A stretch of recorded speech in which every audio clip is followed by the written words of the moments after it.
Hey, everybody, how you doing? This is Adrienne Holyfield, and I'm coming to you again with the word, okay? So, I was talking to my friend, if you can consider it talking. We were like just going back and forth through Facebook Messenger, and he was talking about his roof. He was caught up in that Hurricane Irma, right? And he was talking about his roof was starting to leak.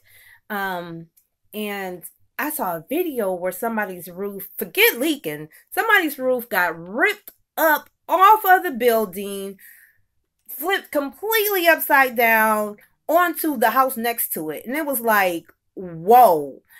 What's so crazy is that I said something to him, and after I said it, well, after I texted to him, I thought about it. I said, a crisis will reveal how something is really built. A crisis will reveal what something is made of, and not just material, but skill. So we all go through crisis, right? We all go through crisis, but there's people who fall and buckle under the crisis, and there's people who rise up in the crisis, right?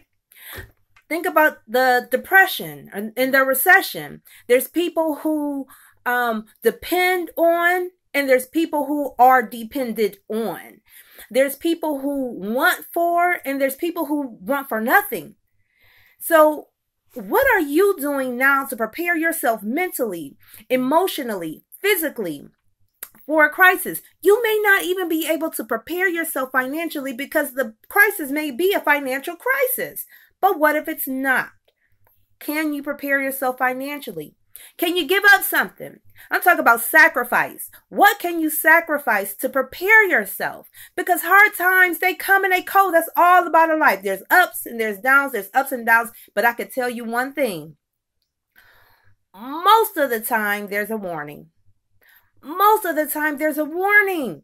So are you going by your daily life like, oh, nothing's going to happen. I'm just going to chill. I'm just going to get the things that I normally get. I'm just going to spend all the money that I make on these shoes and this shirt and these purses to impress somebody, or dudes, these shoes and this car and this hat and these clothes or whatever to impress somebody? Or are you willing to sacrifice to make sure you have something stacked, to make sure you have money set aside, to make sure you have some sort of investment? Are you willing to sacrifice to buy food, to buy water that's non-perishable that you can have set aside? Are you willing to sacrifice time to meditate, to strengthen your spirit? Are you willing to sacrifice being comfortable, to be uncomfortable now, to get what you want later? What am I talking about? You may have a desire to own your own business. I don't care where you are in the world, right? You may have that desire. And it may take a little bit of investment. And for a period of time, you may be a little broke while you're working on that business. Will you work towards whatever you make in that business, put right back in that business? Are you able to work towards growing your business? Are you able to, or willing to, sacrifice some comforts in life so that you can grow your business financially?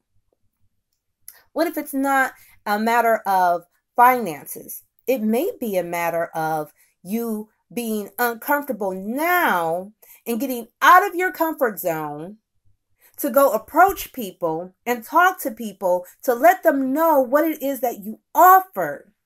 And once they know, of course, they can decide to invest in what you offer, if it's of benefit to them or not. What I'm saying is they can decide to buy or not.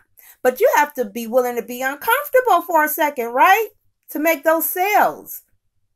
You have to be willing sometimes to sacrifice who you are now for who you want to be. And if the time comes, the opportunity comes, and you haven't sacrificed now, and you haven't built that girth now, and you haven't built that stamina, and you haven't built that character now, when the time comes, it might be a leak in your roof. You may not be prepared. Your roof may get blown off. So, what are you doing now? What can you do now? Repeatedly, over and over and over and over. Just like if somebody they pick something up and they're dealing with bricks over and over and over and over every day, all day, and they get that callus on their hands. And so eventually their hands don't bleed because their hands are too rough. It's calloused over. It's calloused over. It's calloused over. It's thick. It's willing. It's ready for that work because they were willing to build that callousness when it was too tender, when it was too soft. They built that. So build your character now for whatever it is that you want, right?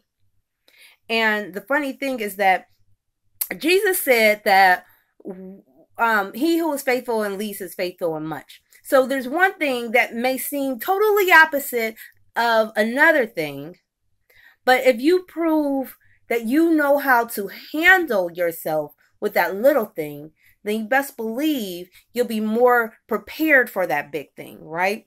So just start with small things. Start creating habits for yourself every day. Be committed to those habits and be loyal to those habits. So when that big day comes, baby, you'll be ready. All right, it's your girl, Adrienne. If you feel like somebody could have benefited from this video, share it with them. If you like the video, give me a thumbs up or like the video and leave me a comment. I love to hear from you. If you want to hear more content like this, give me a thumbs up and subscribe. Love to hear from you. Love to see you subscribe. Love to see you share. Whatever you do, have a great day.